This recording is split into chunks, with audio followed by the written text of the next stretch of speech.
Hello बच्चों, नमस्ते बच्चों। तो पिछले लेक्चर में हम लोगों ने जो कि फ्रैक्शनल डिस्टिलेशन है उसका डायग्राम और उसका प्रोसेस उसके लास्ट में हम लोग देखे थे। वहाँ तक हम लोगों ने बात कर लिया था बच्चों। अब हम लोग आज आगे बात करने जा रहे हैं। तो आगे उसी का जो कैसे थोड़ा थ्योरी लिख लेते हैं। तो आगे लिखते हैं, जैसे पहले heated then coal gas and coal tar obtained हुआ था are obtained in conical task and तो इससे पहले बता दे बच्चों। तो पिछले लेक्चर में हम लोगों ने फ्रैक्शनल डिस्टिलेशन और जो कैसे उसका फ्रैक्शनल बॉइलिंग पॉइंट और कार्बन एटम प्रोडक्ट्स क्या मिला था वो उसके बारे में बात कर लिए थे बच्चों। तो माइनर स्टडी में आप लोग का बहुत बहुत स्वागत है बच्चों। इसी तरह से लाइक सब्सक्राइब और शेयर करते रहें और इसी तरह से प्यार देते रहे बच्चों। और हम भी इसी तरह से आगे लेक्चर लाते रहेंगे। और जो कि अगर आगे का और भी लेक्चर चाहिए तो जो बेल आइकन बटन है बच्चों वो दबाना ना भूलें। तो हीटेड यहाँ तो आगे हम लोग लिख रहे हैं heated then coal gas and coal tar are obtained in conical task में। कोनिकल टास्क में क्या क्या मिला था, जो कि हीटेड कोल गैस था और कोल टार जो कि कोनिकल टास्क के थ्रू बच्चों कोनिकल फ्लास्क होगा। तो heated then coal gas and coal tar are obtained in conical flask के थ्रू मिला था कोनिकल फ्लास्क एंड दी और उसके बाद the residue of test tube is called residue of test tube. उसको क्या बोलते हैं, कोक बोलते हैं। रेसिड्यू जो रेसिड्यू बचा हुआ होता है पार्ट उसको टेस्ट ट्यूब में तो उसको कोक बोला जाता है। जो बचा हुआ पार्ट जो नीचे से निकलता है, हमने नीचे डायग्राम में देखा था रेसिड्यू, तो उसको हम लोग लास्ट में कोक बोल देते हैं। अब हम लोग कोक के बारे में लिखेंगे। तो आगे हेडिंग डालना है कोक। तो कोक के बारे में अब हम लोग लिखने जा रहे हैं बच्चों। तो कोक क्या होता है इसमें हम लोग लिखेंगे first point, it is an ideal. इसको हम लोग आइडियल फ्यूल बोलते हैं। क्यों बोलते हैं, तो because coke it burns with, ये जलता है बच्चों, it burns with no smoke, यानी कोई स्मोक नहीं होता इसमें, no smoke, it burns with no smoke. तो इसीलिए हम इसको आइडियल फ्यूल बोल देते हैं। और सेकेंड पॉइंट कोक में हम लोग ये लिख सकते हैं, इट इज द, जो कि प्योरेस्ट फॉर्म होता है, it is the purest form of carbon के प्योरेस्ट फॉर्म होता है। और आगे हम लोग थर्ड में लिख सकते हैं इट इज, जो कि ये यूज्ड एज डोमेस्टिक फ्यूल के रूप में ये यूज किया जाता है।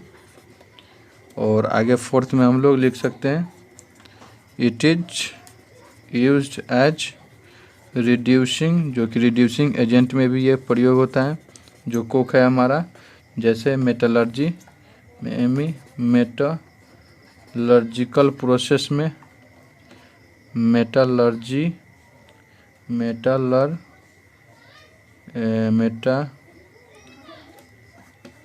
इन एजेंट किसके, जो कि मेटलर्जिकल प्रोसेस में।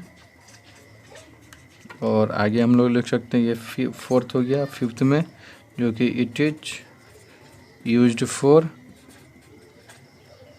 प्रोड्यूसिंग वाटर गैस को प्रोड्यूस करने में ये मदद करता है, जैसे CO+H2 एंड ये प्रोड्यूस कौन गैस करता है, एंड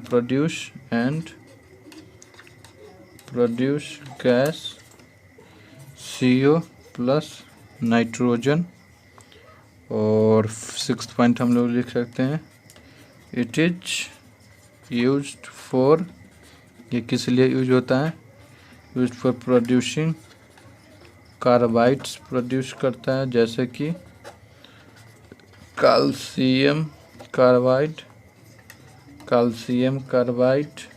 जो कि कैल्शियम कार्बाइड, और इसका फॉर्मूला होता है CaC2 कैल्शियम कार्बाइड। और सिलिकॉन कार्बाइड SiC। और एल्युमिनियम कार्बाइड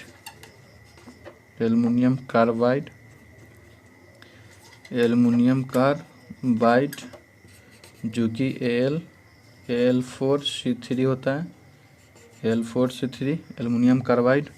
और ये कोक था बच्चों। अब हम लोग कोल टार के बारे में बात करेंगे। तो आगे हम लोग कोल टार लिखते हैं। तो अगला पॉइंट हम लोग कोल टार के बारे में लिखेंगे। तो आगे हम लोग को कोल टार लिखना है। तो अगला हेडिंग CO कोल टार हो गया। कोल टार में लिख सकते हैं first point, it is black tarry material. हो गया, black tarry material.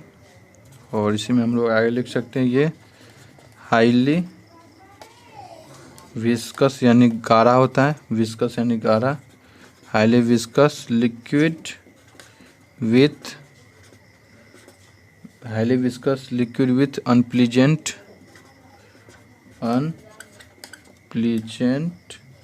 PLE unpleasant order. और आगे हम लोग लिख सकते हैं इट इज द, ये मिक्सचर किसका होता है, इट इज द मिक्सचर, ये मिक्सचर होता है 200 डिफरेंट एलिमेंट का बच्चों, 200 डिफरेंट कंपाउंड का, DRE डिफरेंट कंपाउंड्स। कौन सा कंपाउंड्स, कार्बन कंपाउंड्स का, जो कि 200 अलग अलग जो कंपाउंड्स है कार्बन का, उसका मिक्सचर होता है ये कोल टार। और आगे इसी में ये कोल टार था जो कि कार्बन और कोल टार में। और आगे हम लोग it is the source of, ये किसका सोर्स है, रॉ मटेरियल फॉर, ये सोर्स है raw material manufacturing TER manufacturing various substances का, वेरियस सब्सटेंसेस जैसे सिंथेटिक डाइज हो गया, सिंथेटिक डाइज, ड्रग्स और एक्सप्लोसिव जो कि बम हो गया बच्चों जैसे, और परफ्यूम्स बनाने में कोल टार का यूज होता है, और एक्सेट्रा।